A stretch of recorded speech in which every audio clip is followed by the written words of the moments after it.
Welcome to Collision, the podcast where we discuss the fun and sometimes complicated collision of real life and trusting God. If you're curious or confused about how to engage the world we live in, we hope our conversation here helps. Now, let's get into this episode of Collision.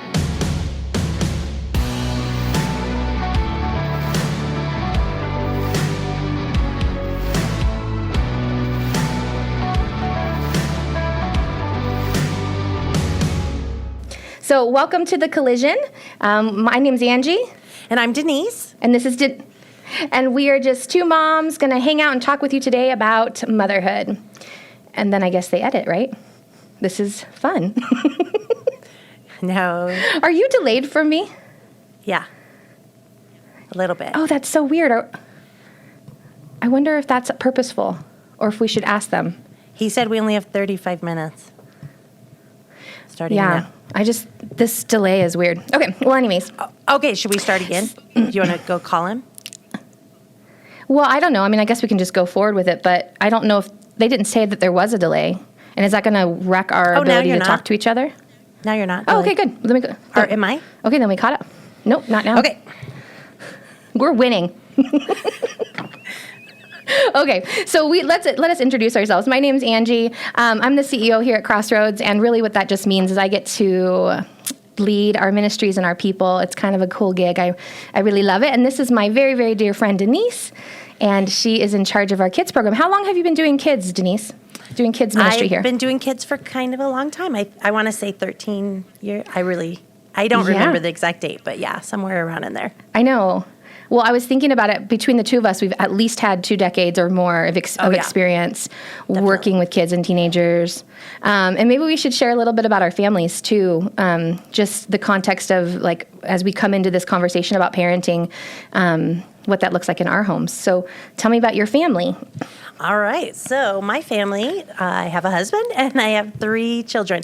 And all 3 of my kids right now are in college. So it's a whole different world. So, and I don't know why we timed it out that way. Can I tell you 3 kids in college is a little bit expensive? Maybe spread out your spread out the hours in your or the years in your kids' ages a little bit better than more. I did. But yes. But you know what?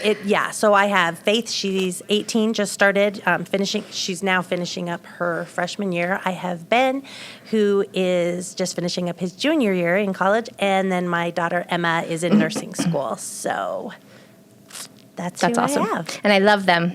They're beautiful babies. Not babies anymore, you're right. Okay, still well, I also have a husband. We have that in common. They are still your babies. different husbands, so that's good. Different husbands, that's right. We have different husbands, each having one. And I have two kiddos, and they are just a little bit behind Denise's. So it's incredible for me. I'm very selfish because I get to watch what she does and then learn from it. My son, Ian, is a senior. He's graduating in like 10 days and from high school. And my daughter is Zoe, and she's a freshman.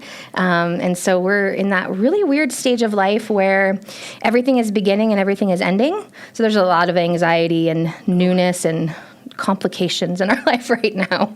So we're in these funny spaces of life, beyond like the toddler stage, and which was so sweet, into we kind of have adults now. Right. So it's a little different, isn't it? The whole different parenting skill right there. Yeah, it for real is.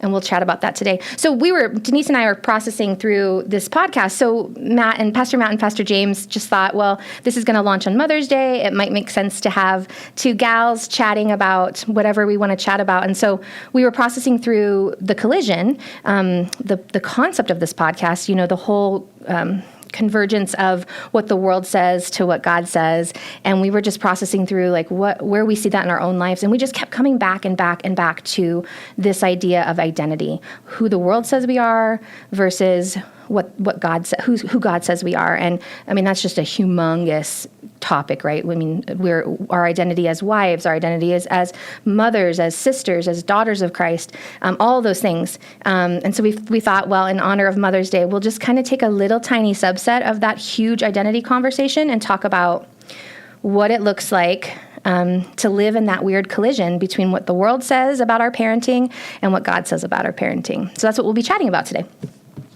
So Denise, I have a question to start us. I was thinking about just like how we got to where we got to. We have these, I have almost adults. You have 3 adults. And there had to have been role models in our lives that kind of shaped or helped guide us along the way. So who were some of yours?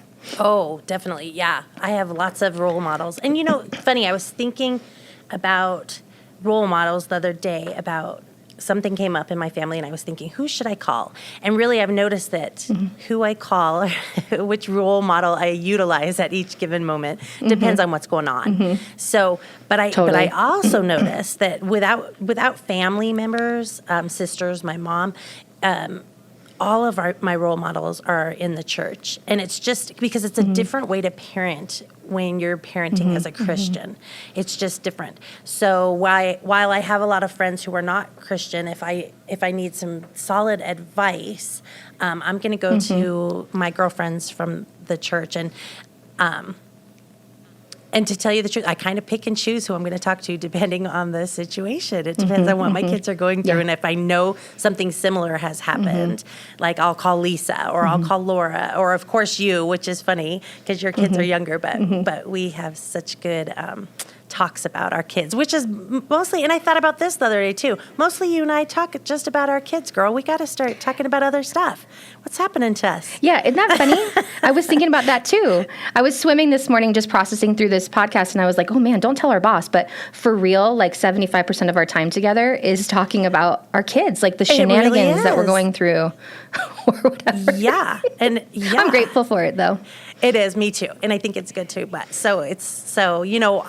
I don't necessarily go to somebody who has kids the same age as mine or older because I can pull from your vast knowledge of what to do as well.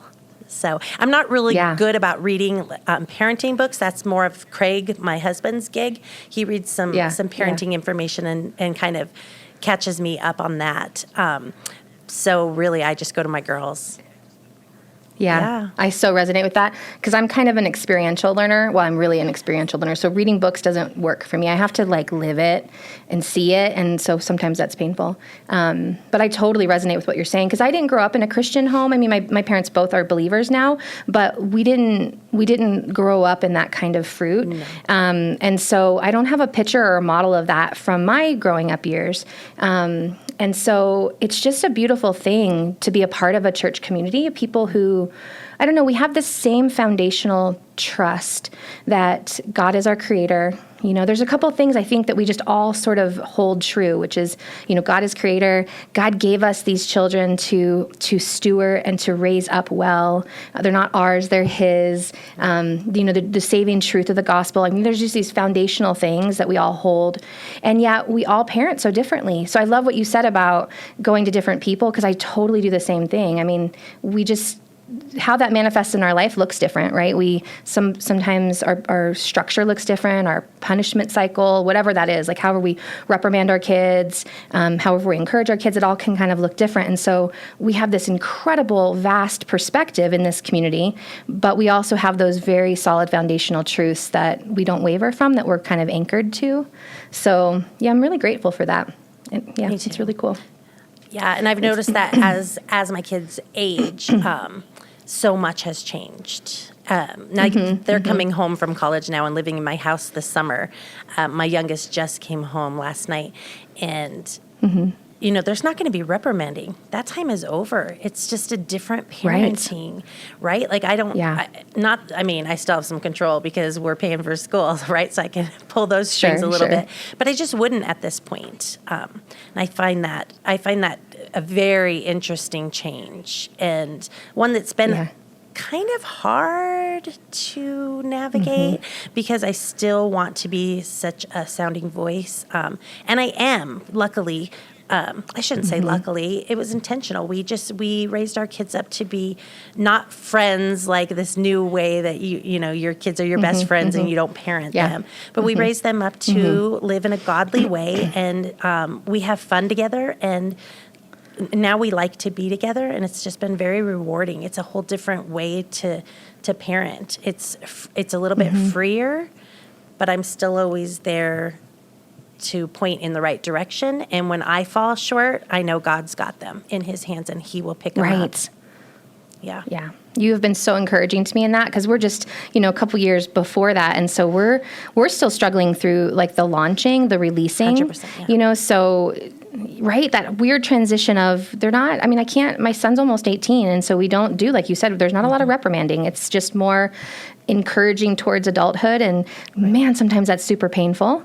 But you've been so encouraging, Denise, to me, because you just continue to remind me, God's got them. He actually loves them more than I do, which is sometimes hard to imagine, right? Because we just love our kids so, right?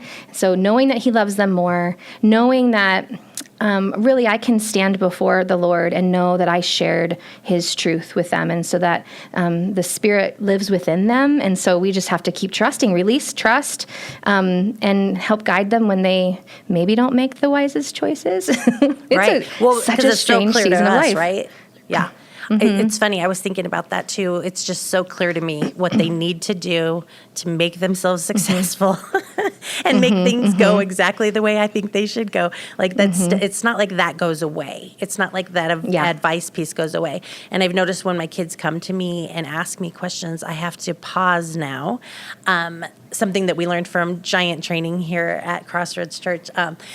Just to pause and ask, so do you want me to just listen? Do you want my advice? And because normally, when they're younger, it's just always advice, right? No, I'll tell you exactly what you need to do. But that doesn't help them to think on their own. So it's been a switch. I'm enjoying it. I like this switch. Sometimes I fall back and tell them exactly what they need to do. And I'm sure if they were sitting here, they would tell you, oh, yeah, she does that. But I'm working towards. Oh, my kids would too. I'm working towards. We're growing. Yeah, we're growing. We're changing. We are growing. And I love that they come and ask us. Somebody was saying something to me the other day about that, just kind of lamenting about their parenting, and had just recognized that it's kind of a gift, actually, that our kids, who are mine close to adults, yours actually adults, they're actually still coming and asking us questions. To me, I feel like that's a huge gift, that we have a relationship that they will come and say, hey, what do you think about this, Mom and Dad? I don't know. I guess I just feel like that's a really beautiful gift. I don't think that I didn't live that way as a teenager. I wasn't asking my parents those questions. And so the fact that we have our kids asking us those questions, I think, is really kind of beautiful. It's kind of neat. We have a mutual friend who just had a baby, and she is so stinking insightful. And so she asked, one of the questions she asked as I was holding her 4-day-old baby, she said, Ange, what if the Durans could share, what's the mark of being a Duran? What would you say that was? And that was a really challenging question. And I'm putting Denise on the spot because she's only had about 35 seconds to think about this. I've had weeks, because I really went away and went, what is the mark of the Duran? And then we had a family meeting, and I was like, what do you guys think, to my kids? And so I have a cultivated answer. Denise gets a 35-second shoot off the hip answer. But what would you say is the mark of the McAnellys? Oh, yeah. Okay, well, that's interesting. I'm going to ask my kids later about what they would think. Let me think. I guess I would say where we always lean toward is don't take yourself too seriously. Laugh. That's have so fun. You guys. We do. We have a lot of fun.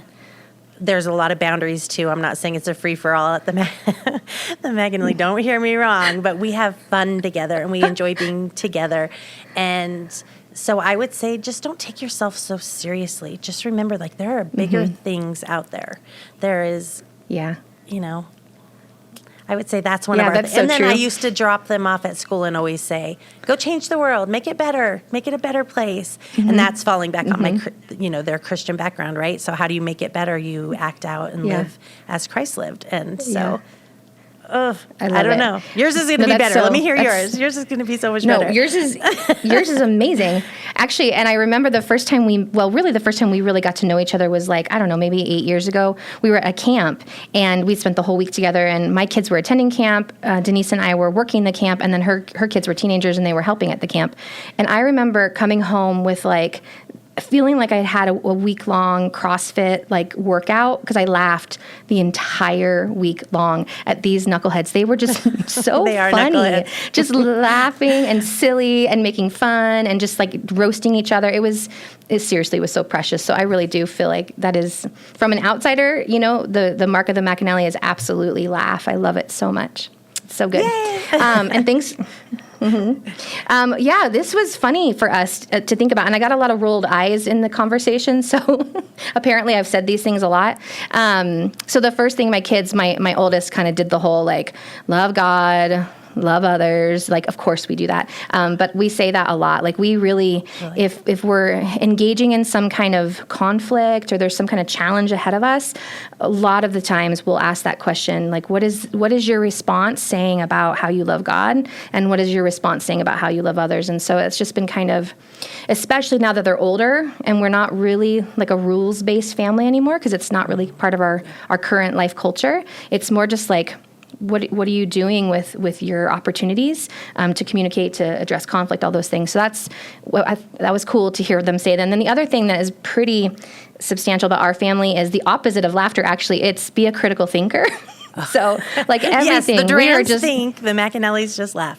Super. We're not as fun. That's why we need the McAnallys, because we need to have more fun. You are fun.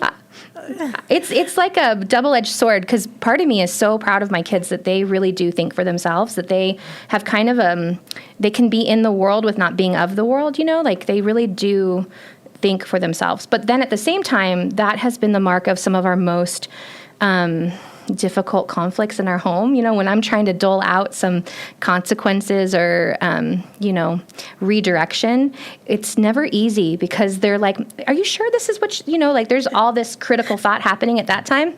Not super appropriate. Sometimes you just do what your mom says, right? That's where you want to land. Sometimes you think, and sometimes I think for you. I'll let you know when. We never land there. That was a parenting fail, let me just say. So no. don't take up critical thought as a parenting mantra. Just take my advice. I thought, what a great question she asked, though, because I loved that challenge of it. What does our family stand for? And I think it's so precious that she's asking it at the beginning of her parenting journey. And so I just, that really stood out to me. So thanks for coming along the journey for that question, Wow, Denise. look at I know you. it was kind of about. You're being a role model for somebody now. That's you. You're being a role model. That's amazing. Well, not that you've not always been mine, but like she has a new baby and she's coming to you. She like sees your family. That's amazing. That's so great. That's so Isn't great. it crazy though to think that we're role models? Like that's a little bit too much pressure. And also like, what do you like? We're crazy. Oh no! We're not crazy. Have you watched TV? Those that's good. parents That's are a great crazy. segue. Those parents are crazy. We're like the real thing. Yeah, I was thinking about like role models in TV or movies or something like that too. I mean, anybody that you look to as it's crazy. parenting? Yeah. Anybody that you could think of? Well, I don't know anybody I look to. That's the scary part, right? Right. But I was thinking about, when I think about TV and role models, literally the first TV family that comes to my mind is from the 80s, the Bundys, Al Bundy and Peg Bundy. And I just think like, I know, right? That's Do you remember the first that? that comes to mind. Peg, didn't she? Yeah. It's terrifying. She was in her high heels, and she like was set back stay-at-home moms like a decade just by, she was like smoking cigarettes and eating bonbons. That was her life. She never did anything. She that's sat not on the what couch. being a never. Nothing. That is definitely not what a stay-at-home mom life looks like, for sure. We both experienced that, right? Denise and I have this fun history where we were both working in sort of a corporate world, and then we were stay-at-home moms, and now we're working in ministry, and so we kind of have a little bit of all of the areas. And Peg Bundy for sure does not identify who I am as a mom, but I think our culture has just continued to go that way. I think anytime you see like a movie or any of the modern current TV shows, moms are completely overwhelmed. They're trying to juggle all the things, cooking and child rearing and working and handling their really stupid, lazy husband. I mean, like every archetype of a an dad. extra child, yeah. Right, an exactly. extra child with the dad.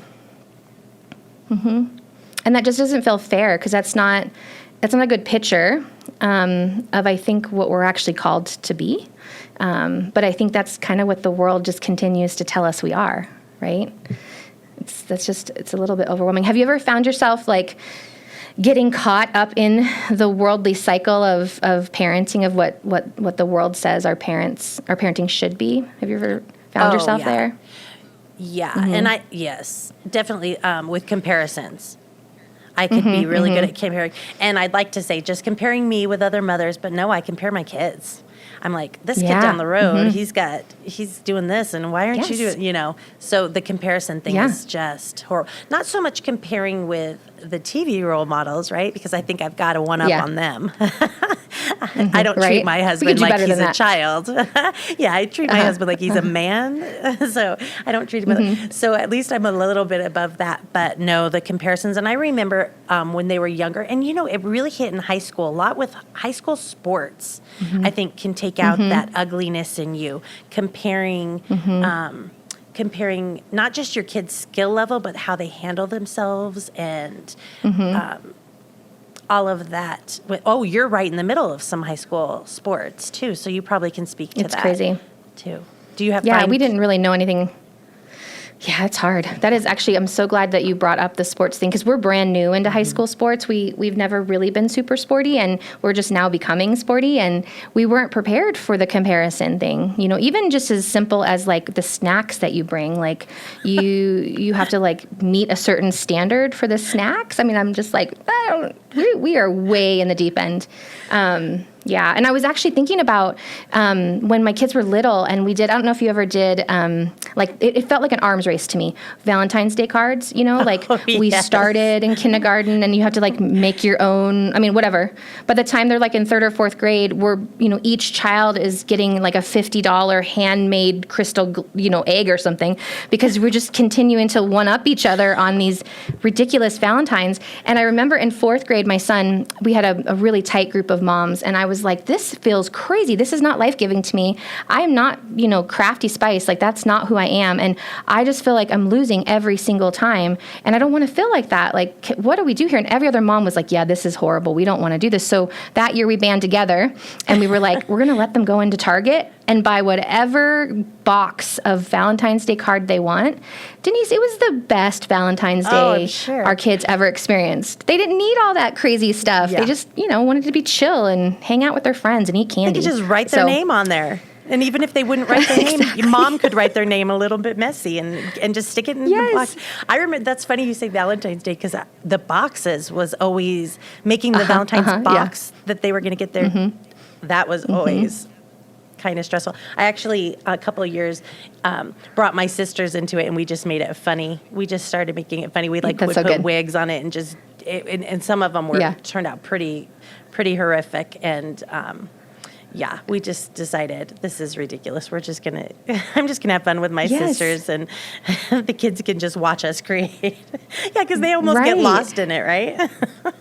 They do. They're like, they were never asking for that to begin with, and I don't know. It's just, I as I was bringing snacks to my daughter's tennis tournament and feeling like ridicule and judgment, which is probably actually mostly on me, not on the other parents, I'm thinking, oh my gosh, this is a flashback to 10 years ago, elementary school Valentine's Day boxes. Like, what are we doing? This is crazy, Ladies, gather around. Let me talk to you about snacks. We're going to band together, and we're all going to get fruit roll-ups. That's what you need to do. What's so funny is, that is so funny you say that, because for most of the tennis season, we're bringing like super fresh things, fruits and like organic fruit bar things and like, whatever, no sugar sodas or whatever. And honestly, by the end of the season, one of the girls, she was a senior, and she brought the snacks, not her parent, and she brought like, Doritos and gummy bears and red vines and something else. Like, a lot of red dye was happening, and a lot of sugar was happening, and a lot of saturated fats, and those girls were like locusts, like just all of it was gone, just consume. I wonder what they like so better. Funny. I know. I just think it's funny. It's crazy. Well, and I think, I don't know, because, Ian's graduating. And so I totally find myself in those spaces where he's in a really accelerated charter school. And so, man, it is so easy to get sucked into that vortex of like better, comparison, boasting, all those things. And I don't know, gosh, everything in me wants to reject that. And at the same time, if I'm being honest, it's so easy to be drawn into it, right? Because my identity isn't, like you said before, it's not even actually about my kid. It's about me. It's about, look what my parenting did. Look how great my kid is. And there's just like an ugliness to that I wish I could say I was apart from. But honestly, I feel it's easy to get drawn into, And one of our friends, Pastor Chris, he's on staff here. He's our care pastor. He has shared this really cool tool that we use specifically for anxiety, but I found that it actually helps in this context too. Like when I find myself out of sorts in this collision space, right, of what the world says I am and what God says I am. And so the process is called notice, name, and diffuse. And so really the way you go through this is you first notice the problem, and then you call it out, you name it, and then you work to solve it. So like, for example, we'll just use my son, for example, he's graduating, he's pretty accelerated, and I'm sitting and I'm talking to other parents about all of his achievements and all of their achievements, and I'm finding myself feeling kind of this yuck inside of myself, and I kind of have two choices, right? I can dive in deeper and just continue to, talk up my son's achievements, or I can pause and notice I'm not feeling so happy about that. There's something sparked in me. Then I can name it. And I can call out the fact that I'm allowing my pride and the world, what the world says is accomplishment, to overcome really what God says I am to be, humble and meek, because I'm not acting that way if I go the other direction, right? So I'm noticing it, I'm naming it. And then you have to work to diffuse it. What do you do to kind of right yourself out of that situation? And for me, a lot of times it has to do with recognizing, the noticing and naming part, I really think solves 80% of the problem for me half the time. And then diffusing it by just kind of relying upon God's word. And since Denise and I have spent so much time in kids ministry, we have a lot of God's word just kind of, we say, tucked in our heart, because we memorize a lot of scripture. And, the scriptures that come to my mind as I'm sitting on a tennis bench, comparing children, or I'm sitting in an auditorium at an awards, whatever, the verses that come to mind just pretty consistently are, that he is an overcomer and we are overcomers because of him. So like, those the verses in John that talk about, or I think it's in 1 John, right, where he talks about how he who is in you is greater than he who is in the world. Just recognizing that God is bigger than all of these things, and that the creator of the universe, who created me, who gifted me these children to steward, is not only in me, he has given me everything I need to parent well and to parent in a way that reveals more of him. But he's also with me. Like he's there for every moment of the journey. And that's just kind of mind blowing. Anyways, that's a lot, but that's kind of how I try to get myself out of this comparison game of what the world says. Is notice it, name it, and diffuse it with the truth that I know God says about me. How do you deal with getting out of that spin, Denise? Well, I agree completely. You have to recognize, notice what it is that's causing you to spin, right? And when I started noticing that it was less about my kids and more about me, that ugliness in there was really opening my eyes, because I know who they are. I know that they are children of God, and he loves them, and they're all so different. And how can you compare two completely different creations of God, right? So that always helps me. That helps me to diffuse and step back, and just the noticing what I'm doing and making it more about me and less about them. And that's just, like you said, an ugly truth that I would do. And it wasn't about, because they're fantastic. My kids are fantastic in whatever. And then when I could do that, of course, typical McAnally, we would just make jokes of it. I would talk to them about, I would tell people maybe just funny things about my kid. Oh, well, my kid's trying to miss the most math classes he can and still get an A or something. I would just do something a little bit like that. So, and that just brings us back down. But just remember that we I think. I'm so sorry. Go ahead. No, you say. I just remember we're children of God and we're all different. And that just brings me down. No, I love what you said. And it makes me think, as we were preparing for this podcast, I was just doing all this different research, and I came across this poll that USA Today did in 2022. And I think they polled 300, 400,000 parents. And the question was really simple. Do you feel like you're winning as a parent. And 6 out of 10 parents said, no, we completely feel like we're failing.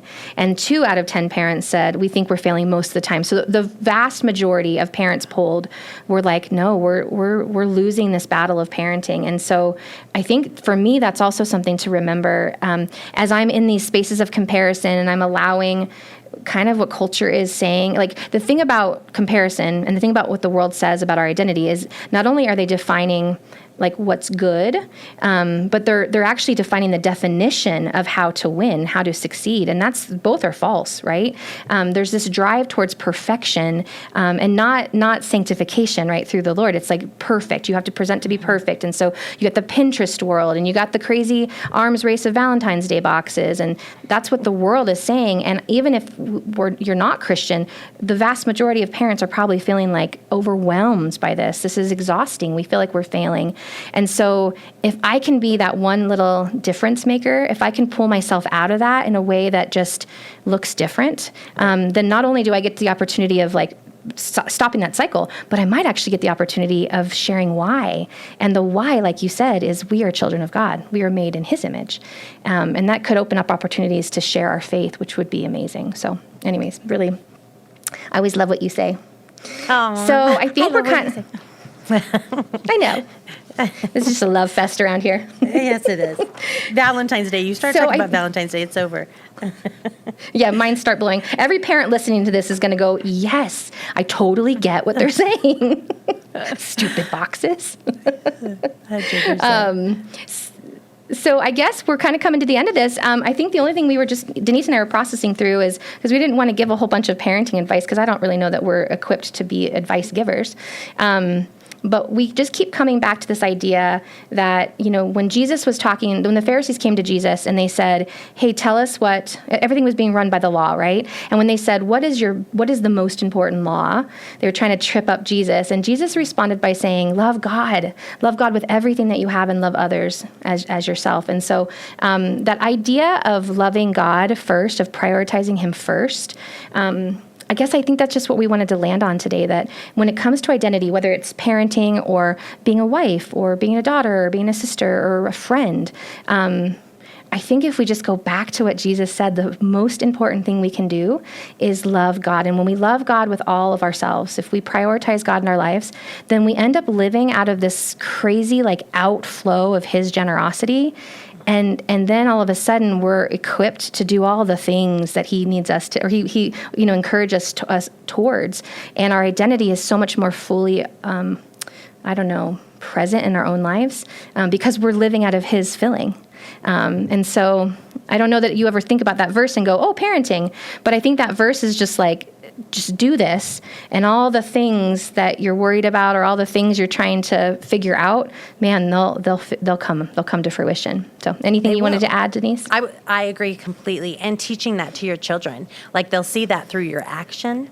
But just like you said, use it as a mantra. Talk to your kids about that, because if your kids love God with all their heart, even in those crazy times when maybe they pull away from the church a little bit, they'll be back. I mean, we're experiencing that. It's not like they're turning their back on God. It's just that they are doing other things and maybe not attending the church body, but they come back because they have that in there. They have the pull, and they know things are better when you love God, when you follow Him, when you learn about Him, and you're in community with people who also love. So that would be my advice. Do it for yourself first, and it'll trickle down through your whole family. Absolutely. And I'm so glad you said that last part about just staying the course, because like Denise said, we're both kind of experiencing kids who love Jesus, but kids who aren't necessarily super excited about being a part of a church. And so we just have to continue, stay the course, drive them towards loving God with their whole heart, and just, praying the Spirit works within them. And so anyways, I'm glad you brought that up. All right. Well, that was the Denise and Angie show. It was quite the collision. We collided. Especially in the beginning. Yes, we definitely collided. I'm not sure they'll ever find us back here, but when you find us in the lobbies, just come and give us a hug, because this was rough. We have to wear things in our ears and speak into weird microphones. We weren't in the same room. No. This is odd. We weren't even in the same room. Well, hey, and you can also look us up on you can look us up on crossroadsabc.com. So if with so many resources there, or you come join us live, 8:30, 10, or 11:30 on Sundays. So yes, come and see us at Crossroads Church. You are the best. See us live and in person and together in the same room. Come hang out with us. We're so fun together. So come and hang out with us when you see us in person. You guys are great. Yeah, crossroadsabc.com. Check out all of our podcasts, our sermons, and come see us live. That's great. All right. See you later, guys. Bye. Thank you for listening to Collision. This podcast is a production of Crossroads Church in Thornton, Colorado. For more excellent content, please visit crossroadsabc.com.